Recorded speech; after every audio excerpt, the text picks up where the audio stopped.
Salut à tous, c'est Chopper. Aujourd'hui on se retrouve sur mon téléphone pour une vidéo Clash Royale. Alors on va aller tout de suite dans mes jeux. Il y a tout Super C évidemment et Armor.io. On est dans Clash Royale, on va faire ça assez souvent. Comme vous voyez, j'ai mes deux coffres.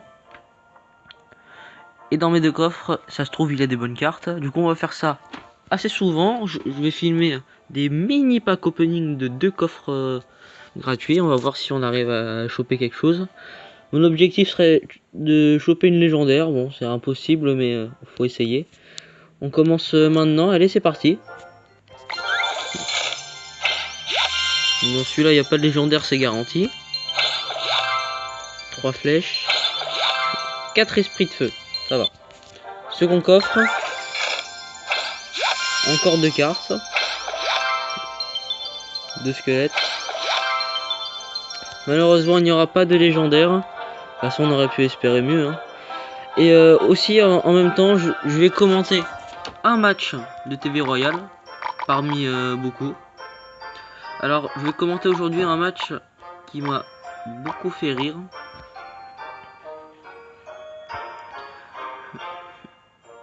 C'est également celui-là. On va le visionner, je vais essayer de détailler un peu tout.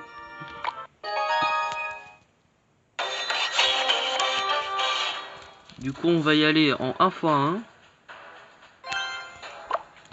Alors, ça choisit les barbares d'un côté. Peut-être derrière la tour centrale. Derrière la tour de droite. Des barbares 8 entre deux barbares 9, les archers qui se préparent avec les petits squelettes. C'est une combo pas terrible parce qu'il y a... Ah, ça c'est un bon choix. Parce que il y a un combo avec le sort de rage qui a mis déjà la tour... qui en fait la tour est prise. Alors que le chevaucheur de cochon arrive qui a peut-être commencé à entamer la tour. Le géant qui avance rapidement mais lentement. Le mousquetaire niveau 6 qui est posé.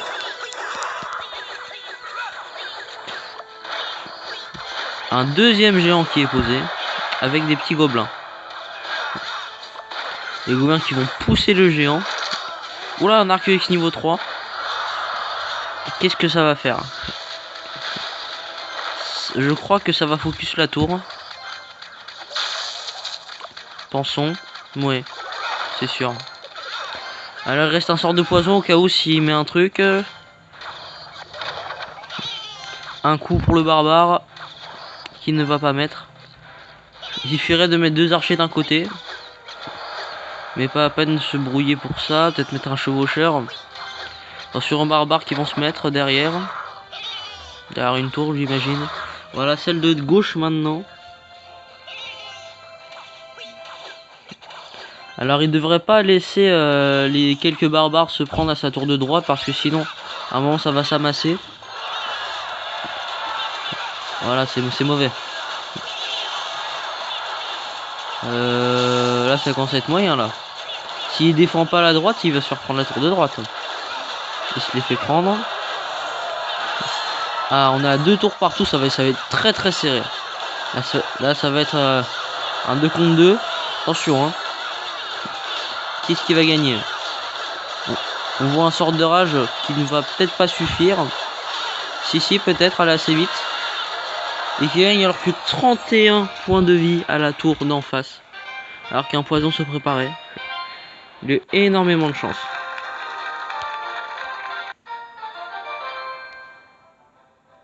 Et voilà, c'était le petit match. Qui, ma foi, était pas mal. Alors, comme d'habitude, j'ai un shop pas terrible, sauf pour le prince. Sinon, voilà, hein, j'ai rien d'autre de spécial.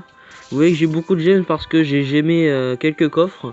Mes premiers coffres où j'ai chopé 4 princes. Du coup, ce qui fait que j'ai le prince niveau 3, j'en suis assez fier. Avec son petit poney. Et en fait, le prince... Et j'ai vu en ce moment, il y a une nouvelle mise à jour qui va arriver. Si on en parle un peu. Le chevaucheur de cochon, dégâts réduits de 6%. Alors déjà, je suis un peu déçu parce qu'à la base, ils ont baissé le gel. parce que cochon gel c'était vraiment trop puissant à 5 secondes. Du coup ils ont baissé le gel, mais pour moi ils auraient pas dû baisser le chevaucheur. C'est vrai qu'il fait mal, mais après s'il y en a qui savent pas le gérer, voilà. Du coup ils devraient pas y toucher et malheureusement c'est ce qu'ils ont fait. Le prince, très content, les dégâts augmentés de 9%, ce qui feront d'un prince encore plus redoutable qu'avant. Du coup, bah, quand on entendra la petite musique se lancer, bah, ça se passera mal. Le P4, dégâts augmentés de 8%, parce que c'est vrai que, je dis ça comme ça, que le PK n'a pas assez de dégâts. Surtout que ceux qui sont niveau 8 vont être presque à 950 dégâts. 950 points de dégâts. Très très très conséquent. Feu à gobelins, temps d'apparition des gobelins réduit à 1 seconde au lieu de 1 seconde 2. Alors ça c'est vraiment bien parce que les gobelins pourront apparaître plus vite et mettre un premier coup avant de se prendre des flèches ou un zap, qui est assez pratique. Du coup il pourrait être un coup sans mourir inutilement. Après bah voilà, c'est pas mal parce que moi j'aime bien le feu à gobelins, il y en a qui le détestent, mais j'aime bien cette carte. Après il faut savoir le jouer, le feu à gobelins c'est une carte très dure à jouer. L'arc X, baissé, maintenant remonté. Durée de déploiement réduite à 4 secondes au lieu de 5. Ça c'est pas un truc énorme parce que son utilité est toujours aussi banale. C'est bien mais il focus pas à la tour du milieu. Du coup ça apparaît plus vite, ça pourrait se servir. Par contre les points de vie augmentés de 18%, ça sert beaucoup parce qu'il suffira pas d'une roquette pour le détruire. Mais une boule de feu le mettra peut-être à 50%. Ce qui est assez pratique, comme ça il peut focus sur les petites troupes qui arrivent. Le mortier, durée de déploiement réduit à 4 secondes au lieu de 5 aussi. Alors le mortier c'est quelque chose d'assez puissant, qui était nerf, mais malheureusement il sera plus beaucoup utilisé parce qu'avant il était utilisé. Mais à 4 secondes on gagnera 1 seconde pour être une troupe devant pour éviter qu'il se fasse arracher dès qu'il soit posé. La fournaise qui a été baissée de 10 secondes, ils ont rajouté 10 secondes. Parce que la fournaise en fait personne la joue. Il y en a qui la jouent mais elle est pas très pratique, autant jouer les deux esprits de feu. La fournaise d'un deck spawn ça passe assez mal parce que la fournaise, les meilleurs trucs pour le deck spawn c'est hutte de gobelins et cabane de barbares. Simplement. Les gardes. Effet de recul lors de la destruction de leur bouclier. Alors si vous savez pas, les gardes dès qu'ils sont tirés dessus et qu'ils perdent leur bouclier, ils reculent. Ils reculent assez pour qu'on les tue juste après. Du coup ils reculeront pas, ils seront un peu comme le prince ténébreux. S'ils perdent le bouclier, ils frapperont quand même s'ils vont mourir pas beaucoup juste après. C'est pas français. Sorcière, dégâts augmentés de 17%. Je sais pas si vous savez, mais 17%. C'est vraiment énorme pour la sorcière qui a déjà été augmentée à la mise à jour de mai. Ce qui fait que la sorcière sera jouée, je pense, 2 fois plus qu'avant. Parce que regardez, dégâts de zone, ça va. Mais le truc c'est qu'elle frappe super vite. Du coup elle peut faire vraiment des dégâts. Peut-être en toutes les secondes. Elle pourrait faire au moins on va dire presque 200 à 300 dégâts si elle est encore augmentée. Du coup je pense que la sorcière sera beaucoup jouée. Peut-être que je la jouerai, mais pour moi elle coûte toujours aussi cher. Même si je la jouerai en parallèle avec la pierre tombale, qui est une de mes cartes préférées. Hein. Peut-être qu'il y en a qui l'aiment pas, mais moi je l'aime bien. On va regarder tranquillement. Ok, on est tranquille. Ensuite, nous avons le molosse de lave, dégâts augmentés de 28%. Alors, beaucoup se disent c'est une très grosse amélioration, c'en est une. Mais pour le molosse de lave, vous voyez, sur les tours couronnées, il en fait 28. Voilà, c'est médiocre. Du coup, peut-être il en fera 50. Et je me demande si les roquets de lave feront 28% plus mal aussi.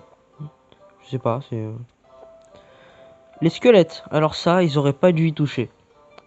Les squelettes, honnêtement, ils auraient pas dû faire ça. Je sais qu'ils sont très très puissants, mais quand même, faut pas... Ils ont peut-être pu changer l'élixir, mais là... 3 squelettes au lieu de 4, déjà ça servirait à rien. Parce que le PK, il peut au moins les tuer, il lui restera un peu de vie. S'il est devant la tour, il pourra mettre un coup, voire finir une tour. Ensuite, le prince... Si vous mettez devant un prince, bah le prince finira par les tuer. Et du coup pourra taper une tour. Du coup 3 squelettes au lieu de 4 c'est très mauvais. Ils auraient pas dû faire ça. Bon, moi c'est mon avis, mais ils auraient pas dû parce que moi je les joue. Le canon nerfé pour la 4e fois, je vous rappelle. Point de vie réduit de 8%, c'est-à-dire que le canon, malheureusement, après les apparitions des chevaucheurs, des doubles princes, des PK, des géants royaux, bah tout le monde va utiliser, mais le canon sera nerfé, du coup bah il sera plus très utile contre tout ça. Du coup ils se dirigeront vers peut-être des tours de l'enfer, des Tesla, des cabanes, voire des mortiers. Mais voilà, c'est dommage parce que le canon, le pauvre, a été nerfé 4 fois de suite. C'est beaucoup. Et ensuite la Tesla qui est revenue, qui a été ajustée 2 fois. La Tesla point de vue augmenté de 8%. Alors ça c'est pas mal. Honnêtement, 3 messages. Ok. La Tesla, de base je la jouais absolument pas. J'aime pas la Tesla. Vous voyez, j'en ai 357 sur 2. Je peux limite la passer niveau 7. Mais la Tesla c'est une bonne carte si on sait la jouer. Parce que la Tesla c'est puissant. Parce que ça tire vite. Ça a de la portée. Et niveau dégâts c'est potable. Bâtiment défensif. Mais la Tesla, il y a un seul défaut.